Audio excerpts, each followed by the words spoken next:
Muy buenos días, mis hermanos. Que el Señor les bendiga. Qué bendición estar en el día del Señor nuevamente para poder adorarle, aprender de su palabra y continuar con nuestras sesiones de membresía, el corazón de piedra angular. Hay una muy buena noticia. A ver ahora. ¿Ahí me escucha mejor? Perfecto. Hay una muy buena noticia y es que el día de hoy, o para el día de hoy, nosotros hemos llegado a la sesión número 4, el final de la sesión número 4, que corresponde al liderazgo bíblico de la iglesia. ¿Quiénes sirven en la iglesia? Lo que eso significa es que estamos a 6 sesiones de terminar nuestras clases de membresía. Solo tenemos por delante las sesiones, la membresía bíblica, que significa ser miembro, que es nuestra próxima sesión el próximo domingo. Luego, cómo cuida la iglesia a sus miembros, y aquí hablaremos de los beneficios de la membresía. Y número 7, el pacto de membresía. ¿Cuál es o cómo nos comprometemos unos con los otros? Definitivamente la palabra membresía es algo que a todos nosotros nos genera preguntas. ¿Qué significa eso de membresía? ¿Cómo que en la iglesia existe una membresía? Así que es necesario que usted pueda estar en esa clase para que pueda entender realmente qué significa la palabra membresía en el contexto de la iglesia local. Sin embargo, para el día de hoy continuamos con nuestra sesión número 4, el liderazgo bíblico de la iglesia.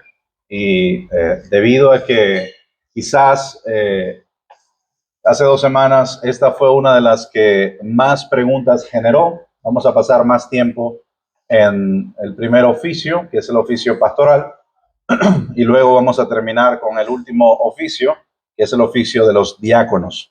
Entonces, el propósito de esta clase es que usted entienda qué es un pastor, qué es un diácono y cómo ambos oficiales sirven a la iglesia del Señor. Ese es el propósito de esta clase. Así que para ello, pues nosotros habíamos iniciado con una imagen en nuestras mentes, no sé si alguno la recuerda, la imagen de una sinfónica, y habíamos puesto en nuestra imaginación el momento en donde la sinfónica va a comenzar a tocar y donde esa sinfónica es presidida por un director de orquesta. Pero una de las cosas que nos dimos cuenta es que la orquesta o la sinfónica no dependía únicamente del director, sino que había muchas otras personas que operaban en esta sinfónica, incluso personas que ni siquiera eran músicos, sino que habían ajustado las luces, habían preparado el lugar, habían limpiado el sitio. Entonces, el punto de esta ilustración era entender cómo cada función de cada persona es necesaria para el crecimiento de una sinfónica y por lo tanto de una iglesia. Nos dimos cuenta que ninguna persona era innecesaria, ninguna persona reemplazaba a otra, sino que todas contribuían para que todo sonara bien. Esa era la imagen que queríamos tener en mente.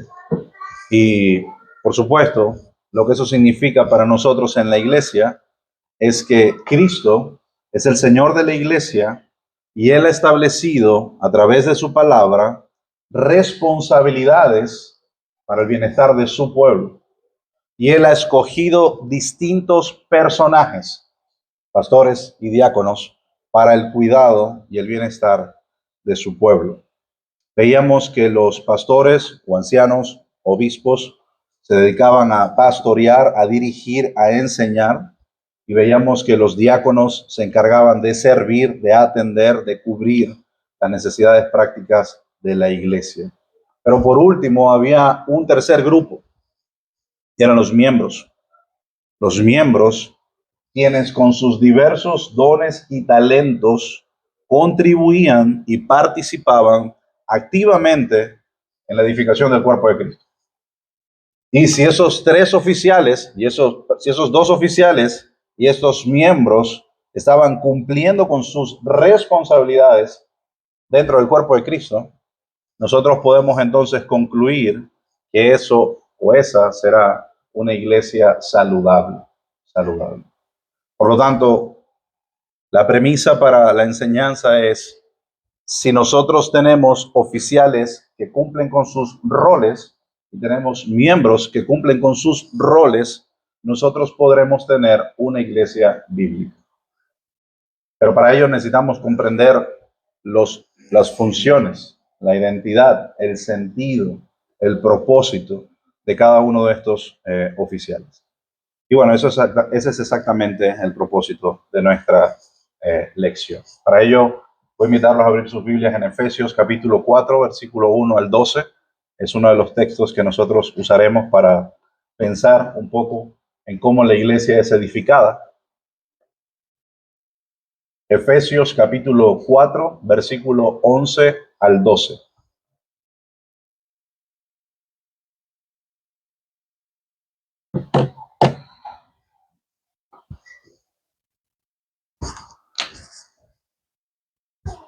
Si alguien lo tiene, puede leerlo. Efesios capítulo 4, versículo 11 al 12.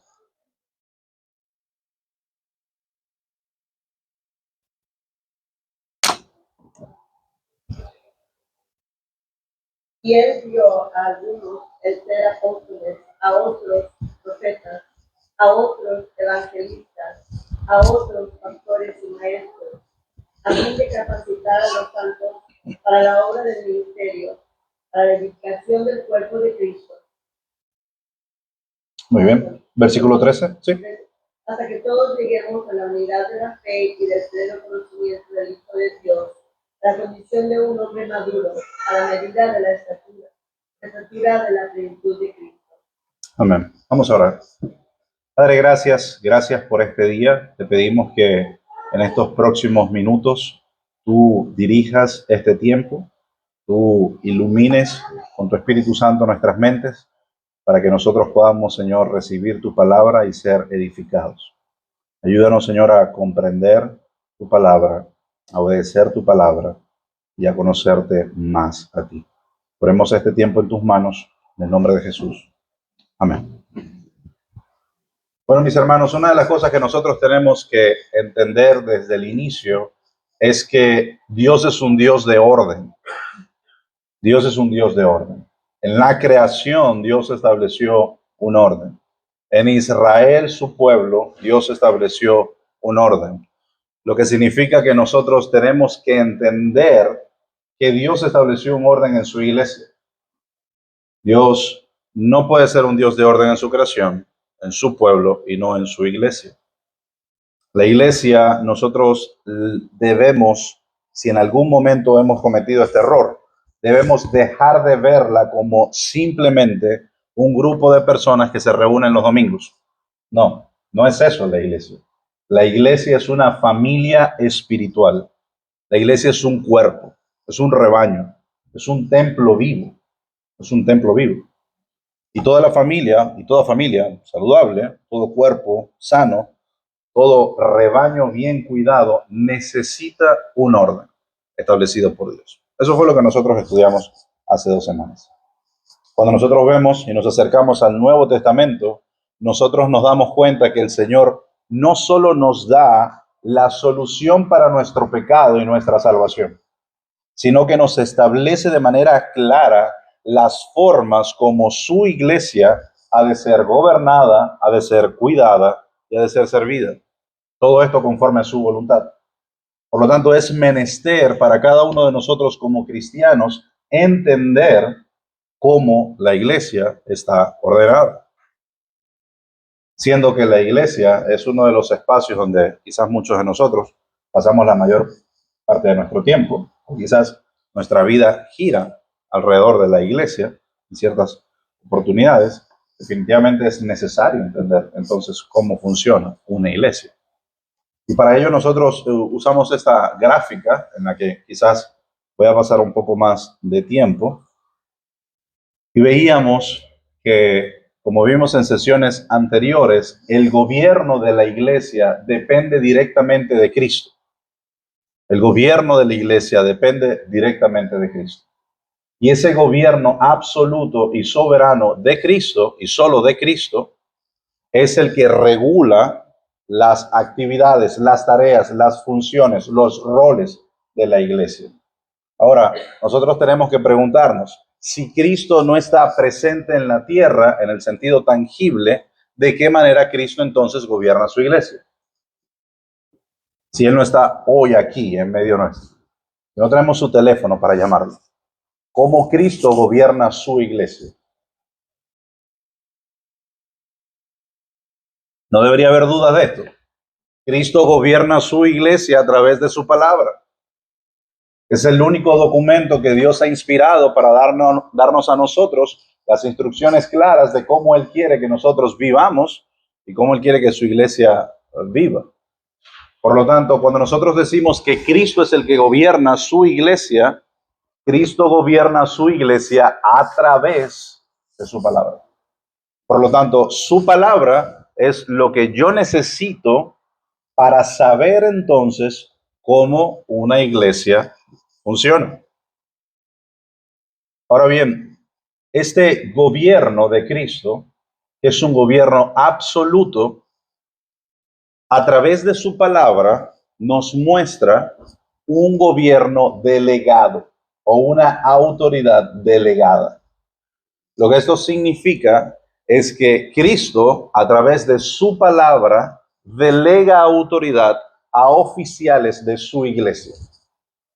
No es que esos oficiales tengan la autoridad por sí mismos, sino que estos oficiales tienen una autoridad delegada. Y el mejor ejemplo de esto, ¿cuántos aquí han, a ver, me gustaría que levantaran la mano, ¿cuántos aquí han sido managers de algún lugar? ¿Uno? ¿Dos? ¿Ya? Ahora, ¿ustedes son dueños de la empresa? Ustedes pueden hacer lo que quieran en la empresa, pero ustedes tienen autoridad para que a los subordinados obedezcan su voz, ¿cierto? Ahora, el hecho de que usted tenga esa autoridad delegada no lo convierte a usted en el dueño de la empresa. De la misma manera, los oficiales que Dios ha establecido en medio de su iglesia tienen una autoridad delegada por Cristo y no les pertenecen a ellos. Y los criterios o las formas como estos oficiales proceden dentro de la iglesia tienen que ser en los términos de su palabra. De su palabra. Es decir, si usted trabaja en una venta de maíz y usted es el gerente de esta empresa de venta de maíz, a usted su jefe lo contrató para que vendiera maíz. Usted un día no se va a despertar y va a decir, yo quiero vender zanahoria y ya esta empresa no va a ser de ventas de maíz. Definitivamente no. Usted cumple con las responsabilidades que le fueron otorgadas y usted no tiene la autoridad para cambiar lo establecido por su jefe.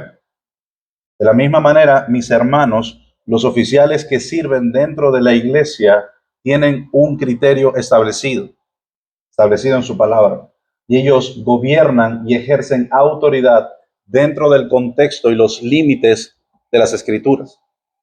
Y eso nos da a nosotros, como miembros de una iglesia, descanso, porque podemos estar convencidos de que aquellos hombres que presiden nuestras vidas están actuando conforme el gobierno de Cristo, revelado en su palabra. ¿Se entiende este primer principio? Y esto es elemental, porque no queremos nosotros ir a una iglesia donde un hombre gobierne conforme sus propios deseos. No queremos nosotros estar en una iglesia donde un hombre gobierne conforme sus propios ideales. No podemos estar en una iglesia que opera de esa manera. Tenemos que estar, o debemos tener el deseo de estar en una iglesia donde los hombres gobiernen conforme a la palabra de Dios. Los encargados para el gobierno de la iglesia a través de una autoridad delegada son los pastores. los encargados para el servicio de la iglesia son los diáconos. Y los encargados de la edificación conjunta de la iglesia a través de sus dones son los miembros. Si estos tres están haciendo su trabajo, la iglesia ha de ser edificada, ha de ser bendecida y por lo tanto ha de crecer. A veces en calidad, a veces en número. Dios quiera que queramos crecer en calidad, porque podemos tener la tentación de querer crecer de manera constante en número, pero con almas vacías dentro de nuestro edificio. Y no es lo que queremos. Queremos ambas cosas, si pudiéramos elegir. Ahora bien, nosotros iniciamos nuestra sesión hablando de los ancianos. Y hubo distintas preguntas alrededor de los ancianos. Y esto no quiero pasar toda la sesión repitiendo lo que dije en la anterior. Quisiera que podamos tener un tiempo de preguntas. ¿Qué es un anciano?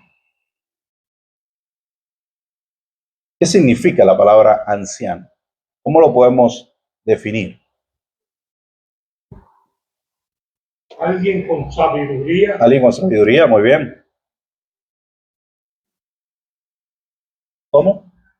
Madurez espiritual, muy bien. ¿Qué más? ¿Qué más es un anciano? Alguien que puede enseñar de su experiencia de vida. Ok, experiencia de vida, ok. Muy bien. ¿Qué más? Es un hombre, principalmente. Anciano, no anciana. Que pastorea. Ahora, ¿cuál es la diferencia entre anciano y un pastor? Ahí es donde vamos a pasar bastante tiempo hoy. Pero vamos a avanzar un poco. Un anciano es un pastor de ovejas. Eso es lo que es un anciano. La imagen que la Biblia nos muestra a lo largo del Antiguo y Nuevo Testamento es la imagen de un pastor y unas ovejas. Y definitivamente la imagen que las Escrituras tratan de poner en nuestras mentes es la de aquel que conoce, que alimenta, que protege y que da su vida por las ovejas. Esa imagen que nosotros vemos en el pueblo de Israel es la misma imagen que se repite en el Nuevo Testamento en el oficio de un anciano. Ahora nosotros nos dimos cuenta qué cosas no son un anciano o qué no es un pastor. Nos dimos cuenta que un pastor no es un orador talentoso. No lo es. Es una persona simplemente carismática. No estamos diciendo que un pastor no puede ser orador. Estamos diciendo que no es únicamente un orador. Es decir, que dentro de sus requisitos no estamos diciendo que tiene que ser una persona que habla bien en público. No. No sé si alguno ha leído la historia de Moisés, libro de Éxodo, Números, Levítico, Deuteronomio, el que sacó al pueblo de Israel de Egipto. ¿Saben que Moisés era tartamudo? No es un gerente o un CEO que dirige a la iglesia. Es decir, la iglesia es una comunidad espiritual, la cual ha de ser presidida y gobernada a través de las escrituras, no a través de principios gerenciales y organizacionales. Y aunque pueda haber mucho en esos principios que pudieran en determinados momentos ser de utilidad para una iglesia, el manual de procesos de una iglesia son las escrituras. Son las escrituras. No es un cargo hereditario, por lo tanto, no es un cargo que va de generación en generación. Si por la gracia de Dios un pastor tiene un hijo y ese hijo tiene el llamado y ese hijo asume el ministerio pastoral después de que fue evaluado, cualificado por la iglesia y reconocido por la iglesia y aprobado por Dios, gloria a Dios. Pero necesita un proceso. No, el pastorado no es hereditario. No es un título honorífico. Es decir, si nosotros estamos pensando que el ministerio pastoral es un título honorífico donde hay beneficio en ello, en esta tierra, pues debemos leer un poco la vida del apóstol Pablo. No hay ningún beneficio humano en lo absoluto en este cargo. No hay ningún beneficio humano. Porque la vida de un anciano, de un pastor, es una vida sacrificial. Adelante. Muy buena pregunta. Segunda de Timoteo, primera de Timoteo y segunda de Timoteo, nosotros vemos que Pablo escribe a un pastor que está en Éfeso. Y hay un momento donde Pablo le dice a Timoteo, ninguno tenga en poco tu juventud, sino sé ejemplo a los creyentes en conducta, en fe. Nosotros nos damos cuenta que Timoteo era un pastor y era un pastor joven. Era un pastor joven. Por lo tanto, vemos que definitivamente la edad no era un requisito para el ministerio pastoral. Sin embargo, el ejemplo que Timoteo tenía que dar era lo que lo cualificaba para poder ser pastor. Es decir, si estamos diciendo que no es un requisito, su edad sí es un requisito, su carácter. Por lo tanto, si Timoteo era un joven maduro, podía ser un pastor. Pablo lo dice, sé ejemplo a los creyentes. Ahora, si Timoteo no tenía un carácter maduro, no podía ser un pastor, definitivamente. Entonces, iglesias que no siguen estos requisitos realmente no tienen un pastor verdadero. Algunas pueden tenerla, a veces por error. Es decir, el hecho de que haya iglesias que no cumplan con los procesos de las escrituras, en la mayoría de los escenarios las cosas van mal. A veces, por la gracia de Dios, el Señor guarda a su grey. Entonces, quizás haya una iglesia que no explique que es un pastor, que no enseñe que es un pastor, sino que haya un hombre que tiene la disposición, que ama enseñar la palabra y Dios lo levanta y él enseña. A lo mejor él no entiende todo lo que significa, pero de alguna forma Dios lo usa. Sin embargo, esos son excepciones. La realidad es que cada iglesia tiene que entender, saber y poder definir qué son estos roles. Entonces es por la voluntad de Dios que puede alguien pastorear. Correcto. Es Dios el que provee de hombres para su iglesia. Dios es el que provee de hombres para su iglesia. Ahora, la forma como lo hace, hay una forma tangible. Hay un acontecimiento sobrenatural donde Dios obra en el corazón de los hombres, pero hay una expresión tangible de ese deseo. Es decir, imagínate que yo llego y yo digo, Dios me dijo que yo tengo que ser pastor de esta iglesia. Bueno, ¿y cómo es eso? Dios me habló y Dios me lo garantizó. Si nosotros operáramos de esa manera, pues cualquier persona pudiera ser pastor. Y la autoridad de las escrituras, que es la que gobierna la iglesia, estaría siendo descartada, sino que la autoridad sería las palabras de los hombres. Entonces, nosotros veremos cómo es que Dios levanta hombres en su iglesia. Lo vamos a ver en un momento. Entonces, también la propia iglesia es la que más o menos determina si alguien está calificado. Eso es correcto. Los ancianos de la iglesia recomiendan a aquellos hombres que ellos identifican con madurez y sabiduría, que son capacitados, que están calificados, y la iglesia reconoce y aprueba esos hombres. Observar y conocer. Correcto. Ese es el paso exacto y no puede ser mejor descrito para elegir a un pastor. Ahora vamos a definir rápidamente. Un pastor es un hombre calificado por Dios. ¿Por qué decimos que es calificado por Dios? Porque Dios es el que establece las calificaciones o las cualificaciones en las escrituras. Es decir, un pastor no cumple con los requisitos de una organización. Un pastor cumple con los criterios de las escrituras. Eso es un pastor. Entonces, el perfil de cargo de un pastor está establecido y expresado en las escrituras. ¿Alguno sabe qué pasaje es? Primera de Timoteo, capítulo 3, versículo 1 en adelante. Entonces, imagínese esto. Imagínese que usted quiere saber, usted empezó una empresa nueva y usted quiere saber el rol de cada uno de sus compañeros. Bueno, porque usted quiere saber dónde empieza su trabajo y dónde termina, ¿no? Usted cuando lo contratan, usted dice, bueno, yo quiero saber qué es lo que yo tengo que hacer. Esto es lo que usted tiene que hacer. Y ese es su perfil de cargo. Y a usted seguramente no le gusta cuando le ponen cosas que no está aquí, ¿cierto? Porque ese no sería, ¿qué? Su trabajo.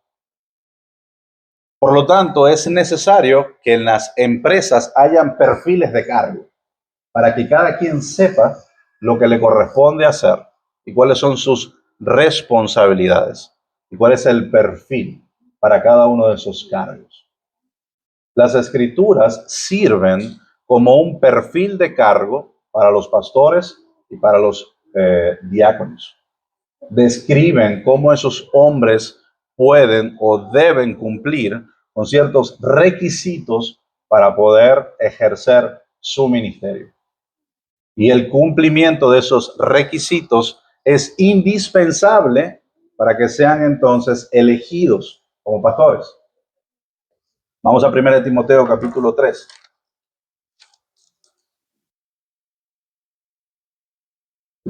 Si nosotros leemos desde el versículo 1 hasta el versículo 7, nosotros vemos la lista descriptiva que esos hombres que anhelan o aspiran el obispado o el ministerio pastoral deben cumplir. Ahora, mi hermano, antes de que usted lea la lista, yo le hago esta pregunta. ¿Quién elige los pastores? Esa pregunta puede responderse por lo menos en 3 niveles. ¿Quién elige los pastores? Ahí dijiste 2 cosas. ¿Cuál va primero? Ok, muy bien. ¿Y quién más? ¿Falta alguien? Excelente, ahí está. Dios, los ancianos identifican y recomiendan y la iglesia reconoce y aprueba. Estamos entendiendo ese proceso, ¿no? Dios establece los criterios para que un anciano pueda ser anciano. ¿Dónde están esos criterios? A lo largo de todas las escrituras, pero específicamente en 1 Timoteo capítulo 3, versículo 1 hasta el versículo 7. Hay otros pasajes para esto. Tenemos pasajes en Hebreos, tenemos pasajes en el libro de los Hechos, tenemos pasajes en Primera de Pedro. Hay distintos pasajes, pero principalmente nosotros vemos que 1 Timoteo capítulo 3, versículo 1 al 7 especifican las cualificaciones básicas y necesarias para un anciano, para un pastor. Ahora bien, cuando ese hombre cumple con esas cualificaciones, hay otros ancianos o ancianos que identifican ese potencial en ese hombre y lo recomiendan.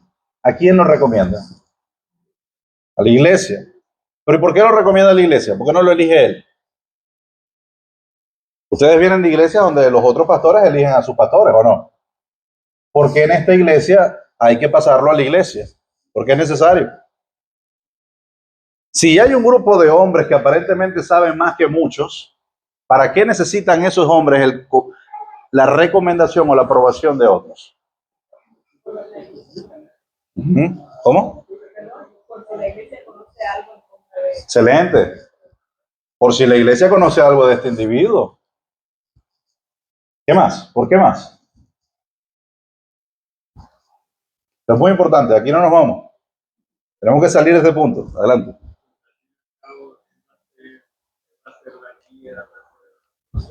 De ellos. Claro. Bien.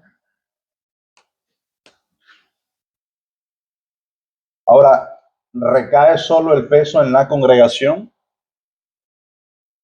No, no puede. Un pastor o un aspirante al ministerio pastoral es identificado por otros pastores. Y esos otros pastores que conocen claramente la cualificación, evalúan la vida de ese candidato, identifican su potencialidad y le dicen a la iglesia, este hombre puede ser un pastor. ¿Y qué hace la iglesia? ¿Qué hace la iglesia? Lo evalúa primero. Lo evalúa, porque si usted vota y no evalúa, pues no hizo nada. Usted lo evalúa. ¿Y qué quiere evaluar usted? Carácter. ¿Qué más? ¿Que ha dado fruto? ¿Qué más? Testimonio. ¿Qué más? Conocimiento. Ejemplo. ¿Qué más? Habilidad para enseñar. Habilidad para enseñar.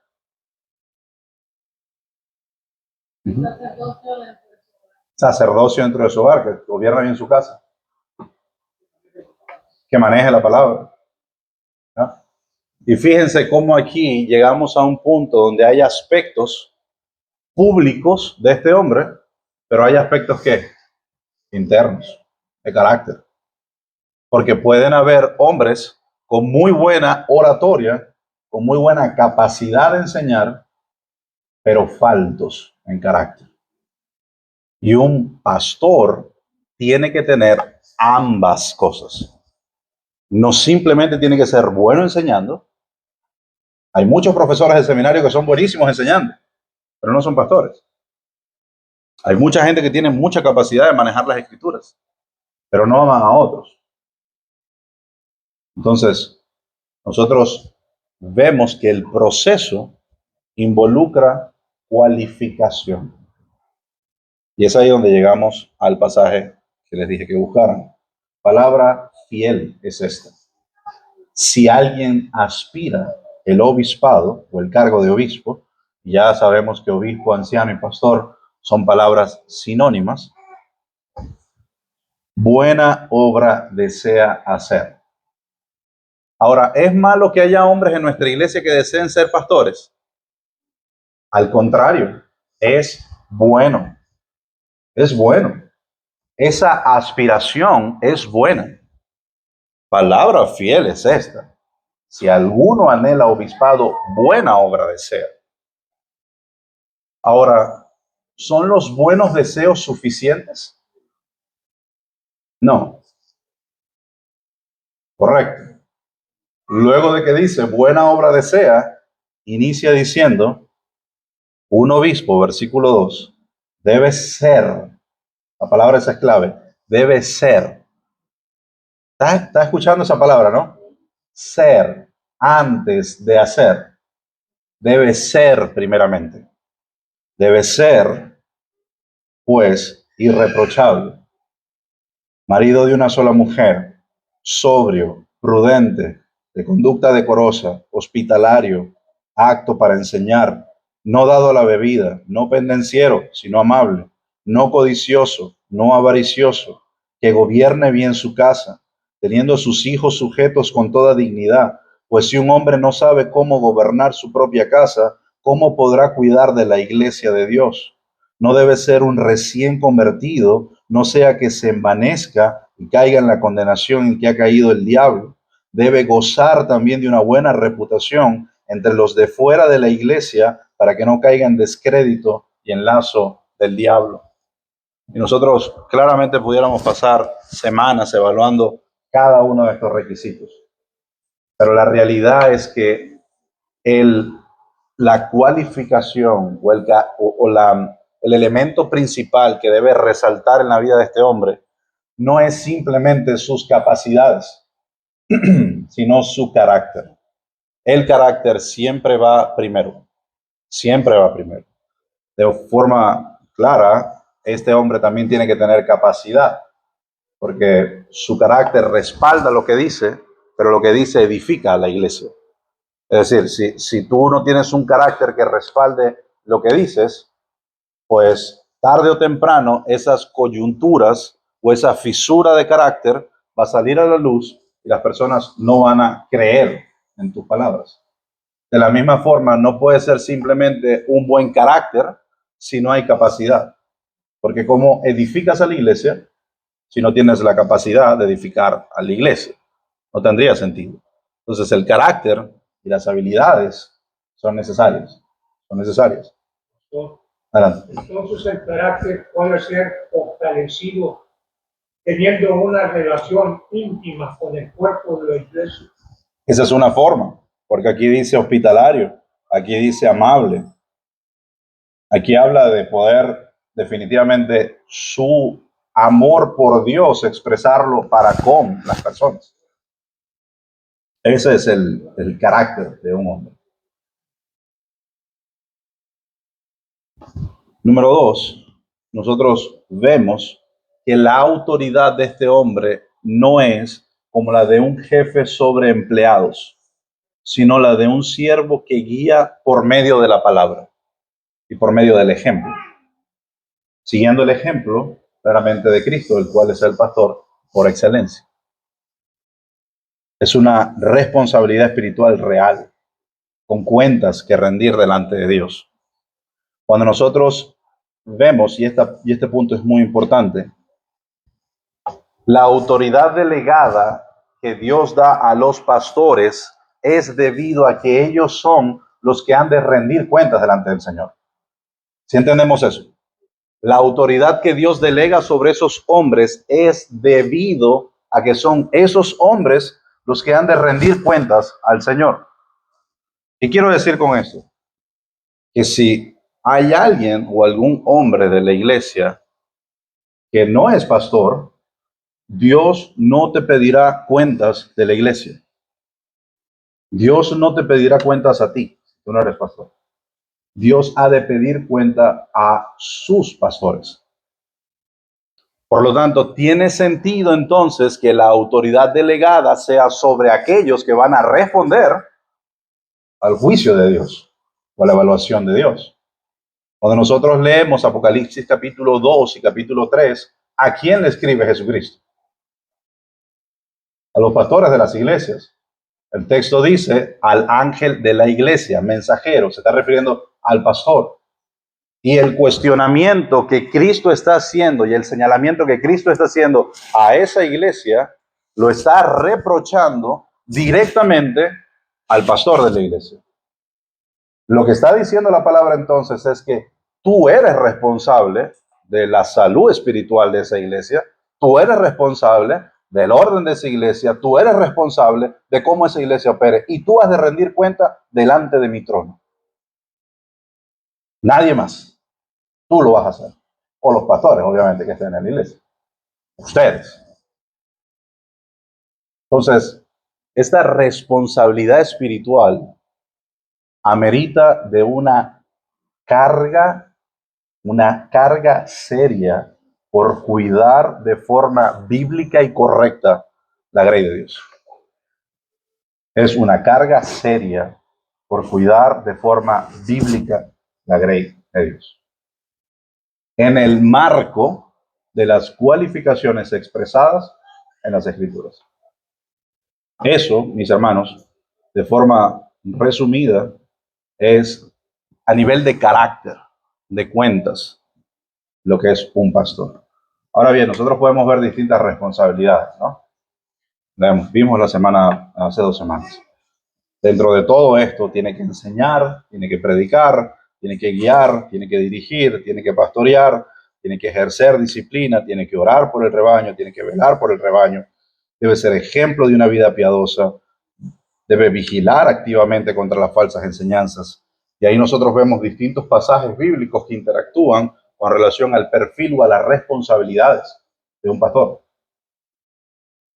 Es necesario que él haga o que cumpla con esas responsabilidades. Es lo que la Escritura dice hasta ahora. Ahora bien, voy a pasar a una última parte que creo que es necesaria y es al término bíblico, porque sé que muchos venimos o algunos vienen de algunas iglesias donde estos términos no suelen ser sinónimos, sino que estos términos suelen referirse a distintas categorías de liderazgo. Por ejemplo, tenemos en las escrituras la palabra presbíteros, que significa anciano. Tenemos en la escritura la palabra episcopos, que significa obispo o supervisor. Y tenemos luego la palabra boimen, que es la palabra que hace referencia a pastor. Estas tres palabras nosotros las encontramos a lo largo de las escrituras.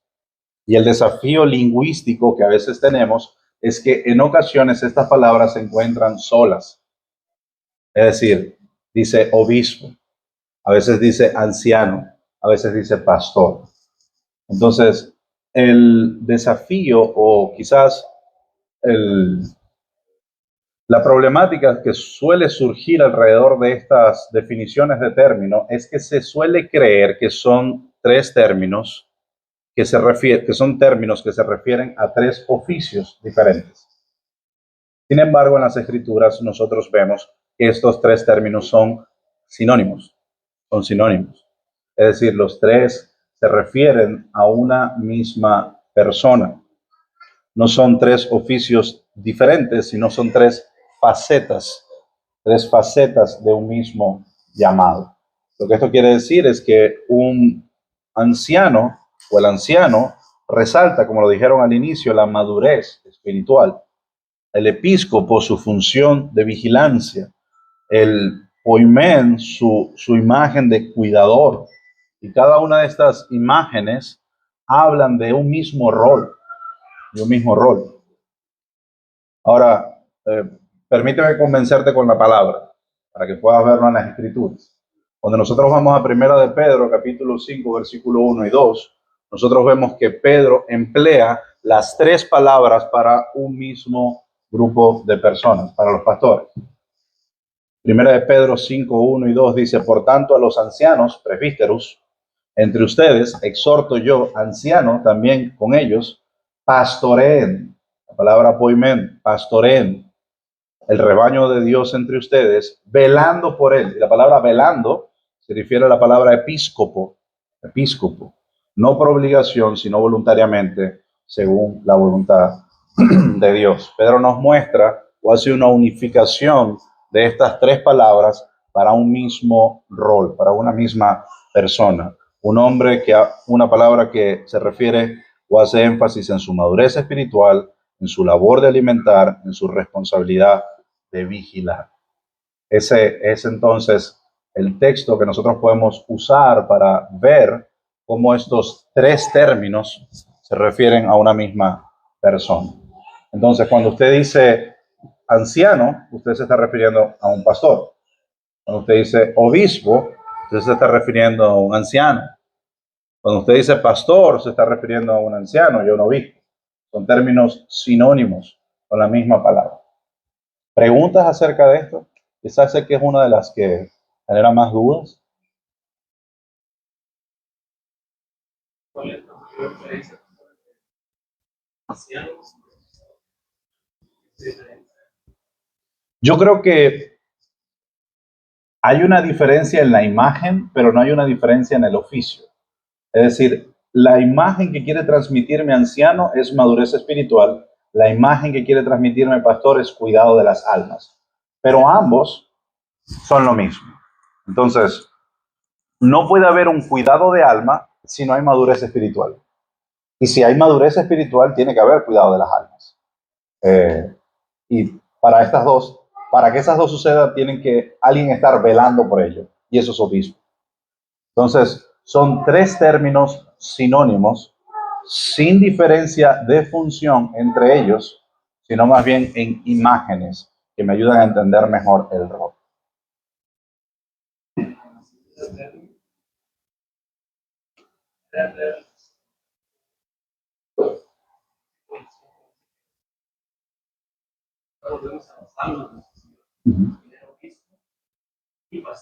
Ya, correcto.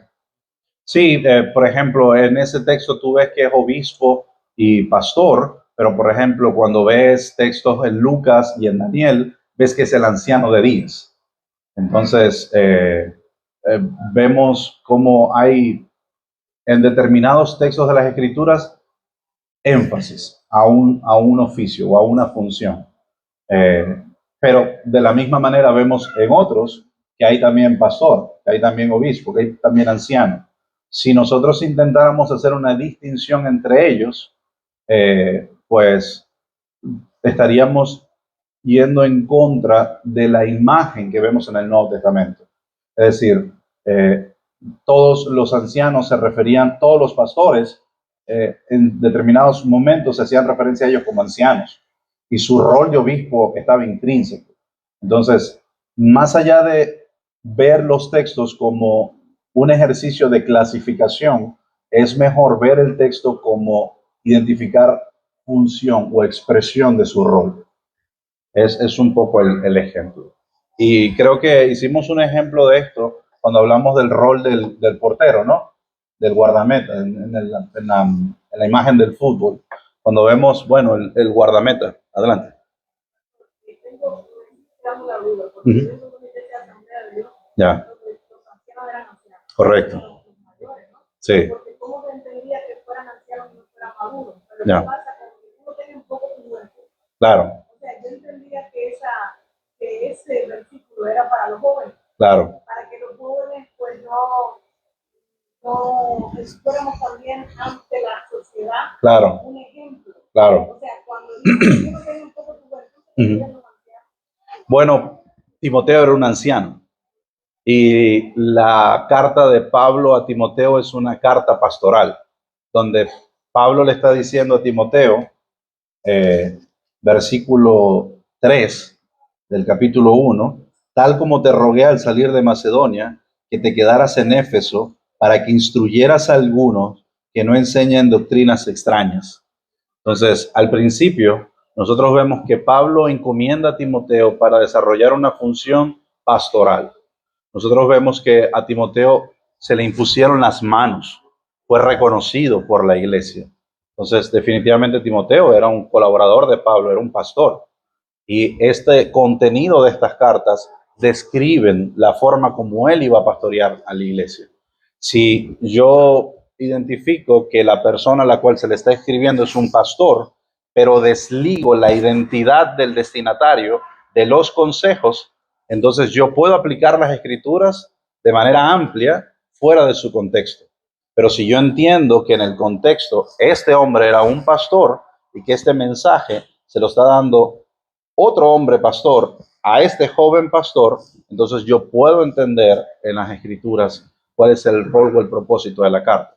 De lo contrario, ¿por qué Pablo le diría a Timoteo cómo establecer pastores, cómo establecer diáconos, cómo llevar a cabo la predicación del evangelio, cómo ejercer la consejería, cómo cuidar de las viudas? Estaríamos viendo en Timoteo entonces un joven que tiene responsabilidades pastorales, pero que no es pastor. Entonces, es mucho más consistente entender que Timoteo era un pastor y que en el libro de los Hechos vemos como Pablo lo encomienda a pastorear iglesias, a servir como pastor, a ejercer su gobierno sobre ciertas iglesias. Entonces, otra forma de responder a esto es, ¿cuál es el texto de las escrituras que hace o que condiciona el ministerio pastoral o ancianos a personas de edad avanzada? Es decir, ¿en qué área de las escrituras o en qué pasaje del Nuevo Testamento la palabra anciano, está siendo aplicado para personas mayores?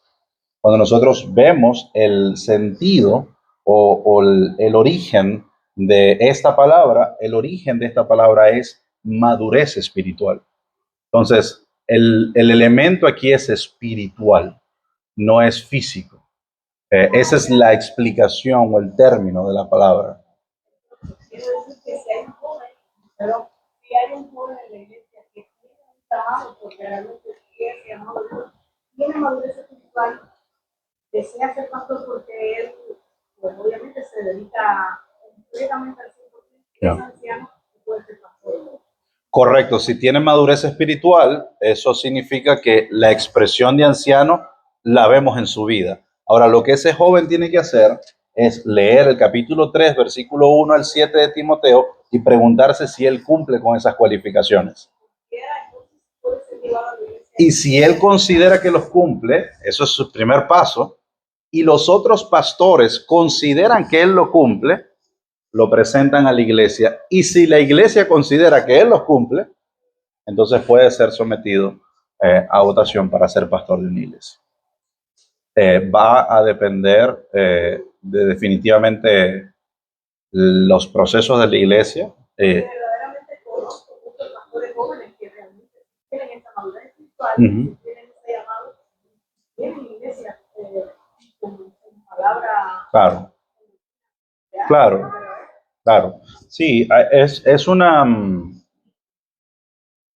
Ahí estamos caminando en la cordillera, porque aunque sí, la Biblia no hace referencia a la edad, en cierta medida la edad también te habla de etapas.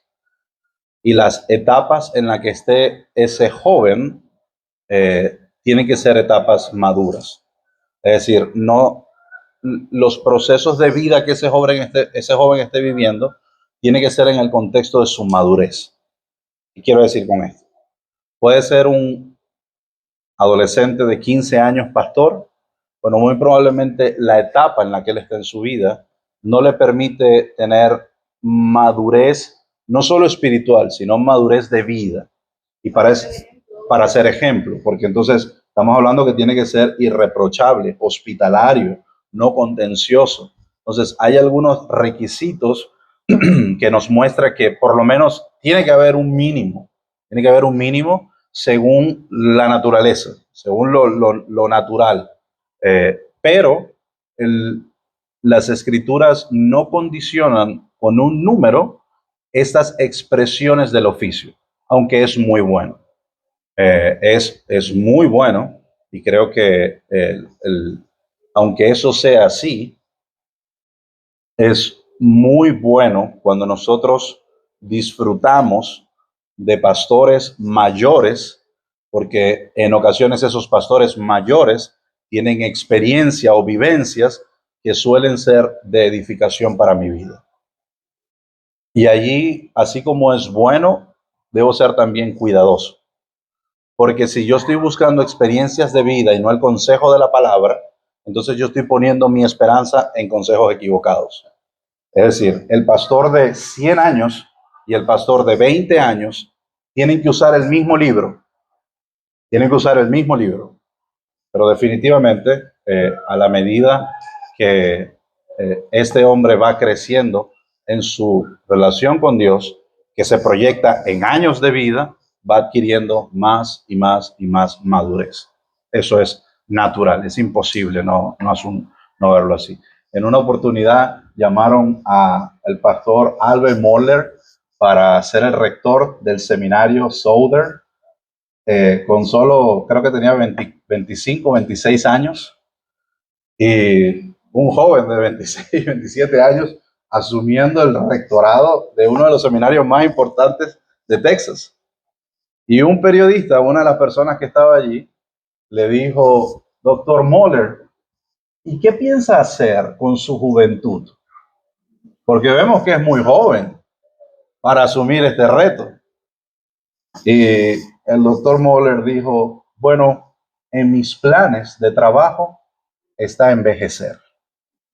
En mis planes de trabajo está envejecer. Así que cada día contribuyo para eso, para envejecer. Imagínate, yo empecé el ministerio pastoral a los 20 años. Yo empecé el ministerio pastoral en julio del 2016. Julio del 2016. Definitivamente la inmadurez de julio 2016 le costó un precio a la iglesia, porque eres un joven, eres un muchacho. Dios igual en su gracia usa, pero es necesario definitivamente que haya un balance, conmigo habían pastores, por lo menos mi pastor tenía, creo que Javier tenía 36, 37 años. Y otro pastor que pastoreaba junto con nosotros yo tenía 20, él tenía creo que 24, 25, y definitivamente eran desafíos. Ahora bien, en nuestra iglesia en Venezuela, en Maracaibo, nuestro pastor, ¿cuántos años tenía el pastor anterior? ¿Cómo se llamaba el pastor anterior? No, pero el anterior. 38. Tenía 78. ¿Y cómo se llamaba? Ramón. Ramón que Chacín. Estaba el pastor Ramón Chacín, que tenía 78 años. Era pastor de la séptima iglesia bautista de Maracaibo. Importante eso, la edad. ¿Y cuántos años asumió Jonathan el pastorado? ¿Con 20 y cuántos? Jonathan. No, el pastorado. Ajá. Empezó a los 15 en el liderazgo de jóvenes. Claro. A los 25 años fue pastor de una iglesia donde el pastor anterior tenía 78. Imagínate lo difícil que iba a ser para ese hombre. Y yo me acuerdo que una vez Jonathan me dijo que uno de los consejos que su pastor le dio, no sé si fue Ramón o fue otro, pero el día de su instalación, él me contó que el pastor le dio un abrazo y le dijo esto en el oído: ánimo, porque los primeros 5 años nadie te va a creer. Que el Señor te use. Y así empezó su ministerio. Bueno, después, ¿cuántos años duró Jonathan en el ministerio? Como 15 años más. Luego migró, la iglesia creció y pues fue usado por Dios. Entonces, definitivamente hay situaciones extraordinarias. Hay situaciones extraordinarias donde Dios, como la iglesia de Éfeso, Dios usó a Timoteo. Ahora, así como usó a Timoteo, usó a Pablo, que era mayor que Timoteo. Entonces, lo importante o el centro o el factor elemental o determinante para la vida de estos hombres es qué tanto usaban la palabra, qué tanto dependían del Señor. Mis hermanos, si usted se mete en YouTube, ayer estábamos jugando con eso, viendo videos de YouTube que nos reunimos, usted puede ver pastores de 60 años, de 70 años, ¿y qué están predicando? ¿Cuántos años tiene Cacho Luna? ¿Usted sabe cuántos años tiene Cacho Luna? Cacho Luna tiene 60 años, como mínimo, o menos. ¿Usted sabe cuántos años tiene Guillermo Maldonado? La edad no es un endoso para tu madurez espiritual. Aunque es necesaria, no es un endoso para tu madurez espiritual. Lo que endosa tu madurez espiritual es tu dependencia del Señor y definitivamente tu manejo de las escrituras. Aunque para muchos claramente le da ayuda. Adelante.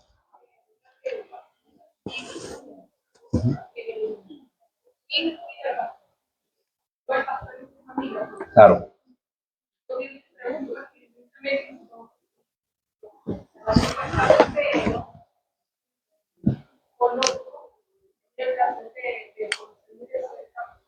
No. Claro. Como líder, ellos también un llamado, un trabajo más a que está de estudio, pero el líder darse de manera Claro, claro, claro, claro.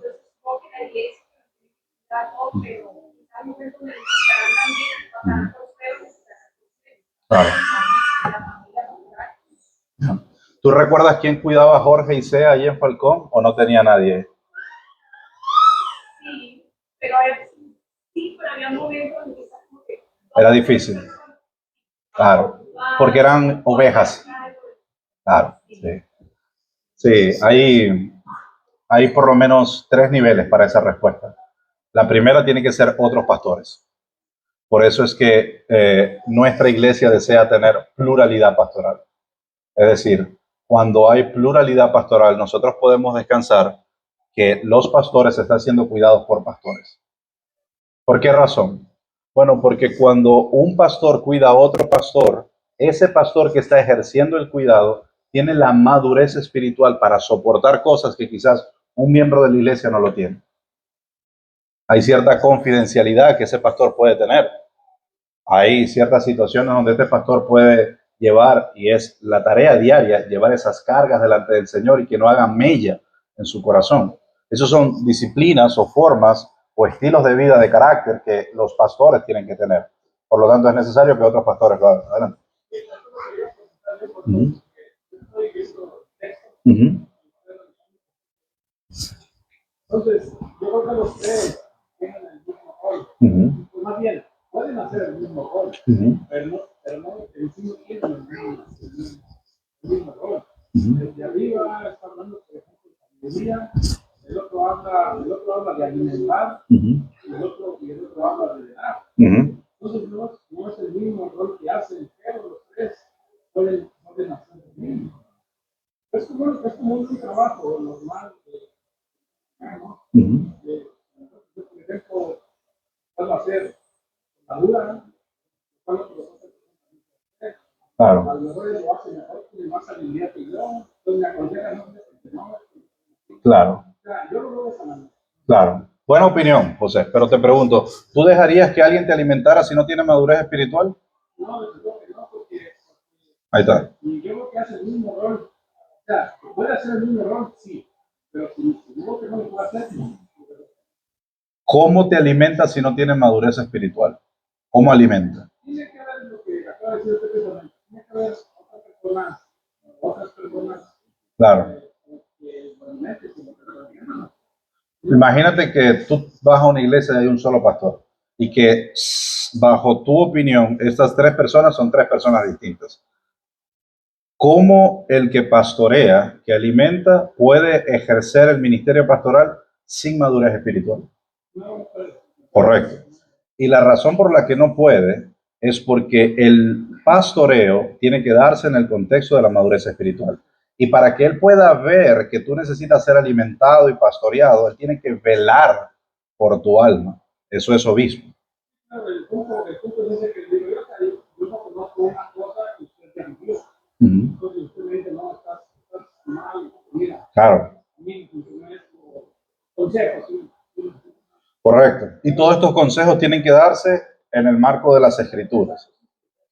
Y para poder darse en el marco de las escrituras tiene que haber madurez espiritual para poder interpretarlas y aplicarlas. Entonces, por eso es que decimos que estos tres términos no pueden separarse de una misma persona.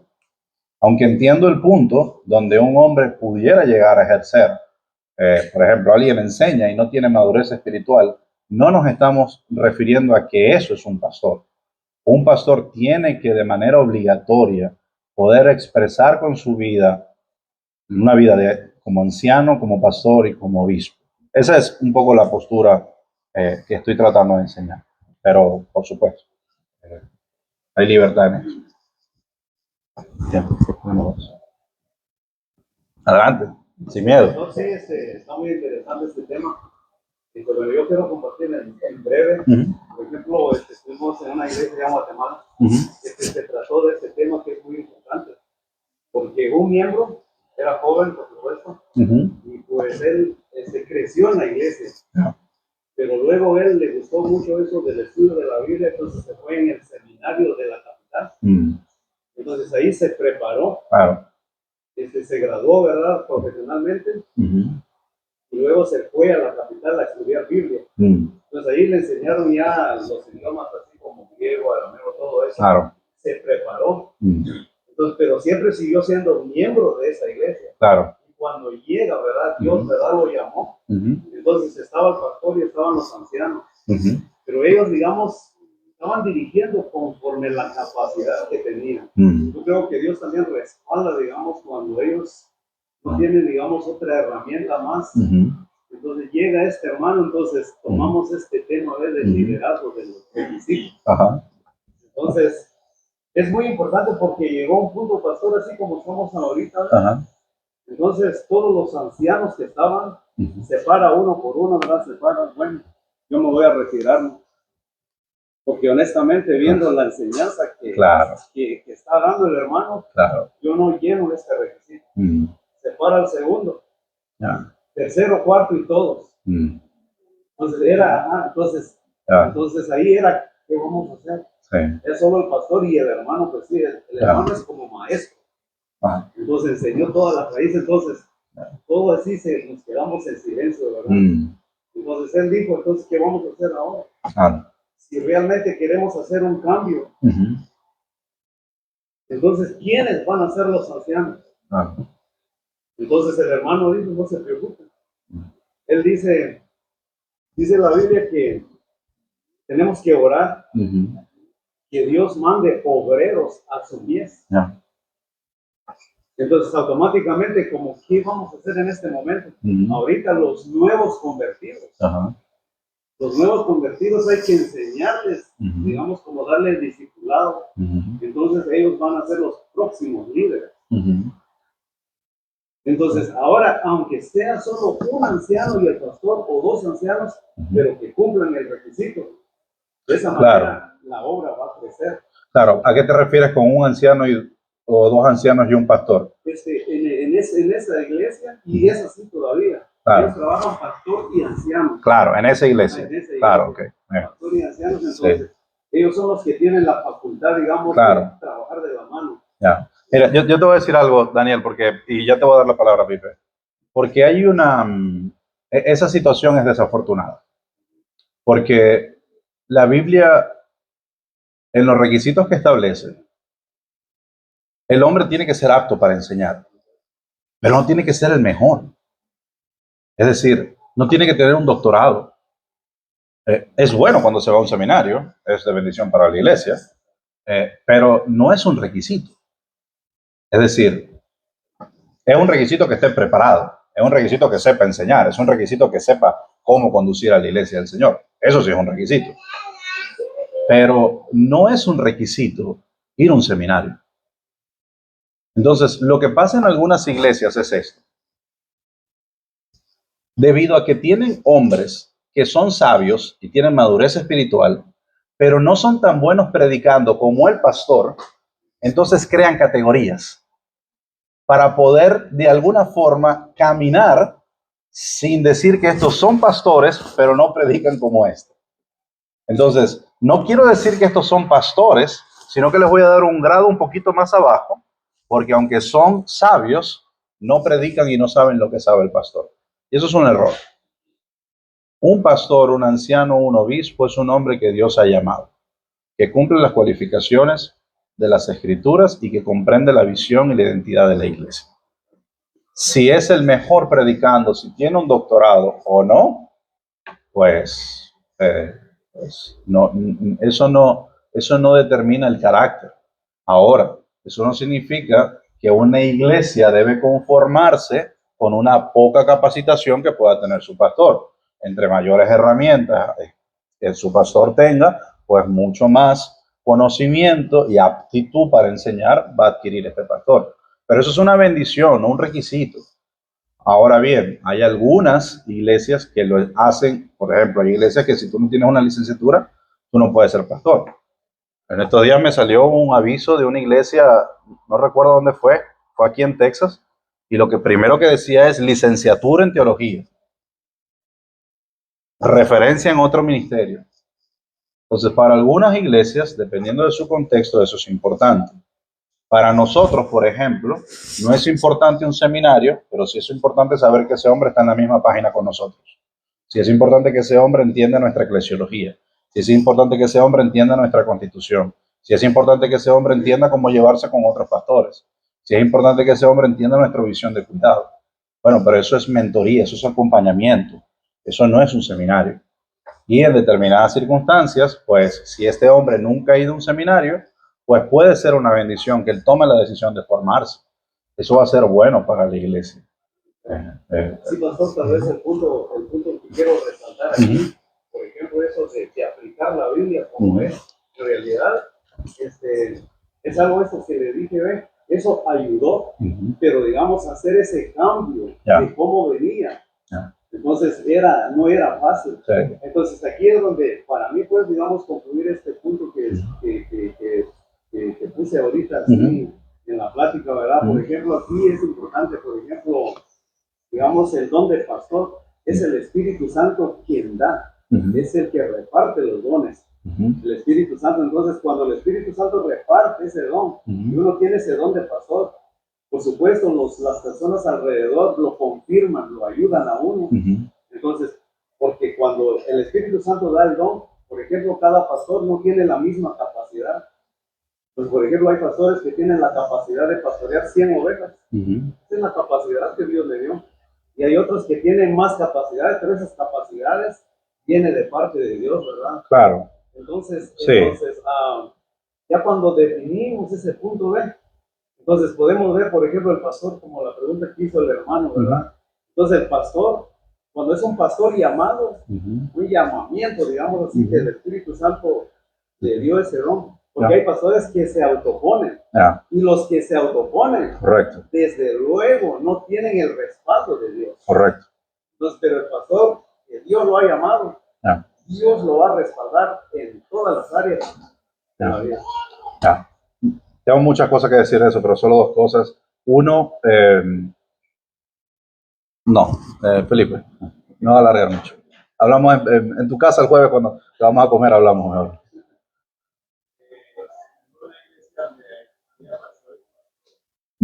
¿Había qué pastores? Ok, claro, sí. Sí.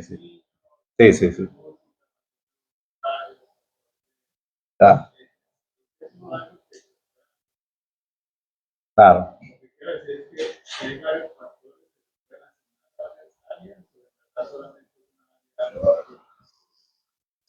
Yo no tendría problemas con eso. Mi problema sería cuando el pastor de niños no puede entrar en la reunión con los pastores. Entonces, los pastores de adultos son los pastores de adultos y ellos deciden si los pastores de niños.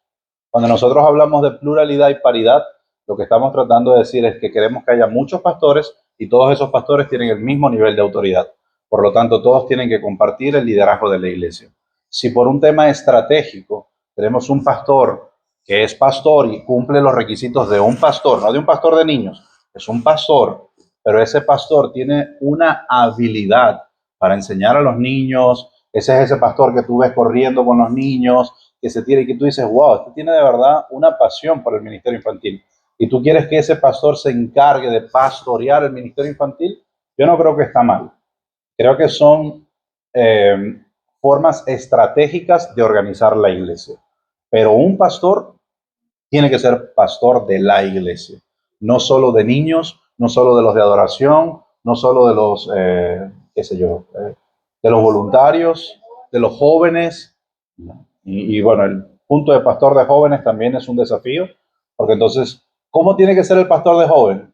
Joven. Entonces, eso lleva ciertos desafíos. Pero sí, la respuesta sería, si todos esos pastores son pastores al mismo nivel de autoridad y bajo el mismo servicio de la iglesia, yo estaría medianamente de acuerdo. Si lo que estamos haciendo es segmentándolos y creando categorías pastorales, yo no estaría de acuerdo. O no lo veo en las escrituras.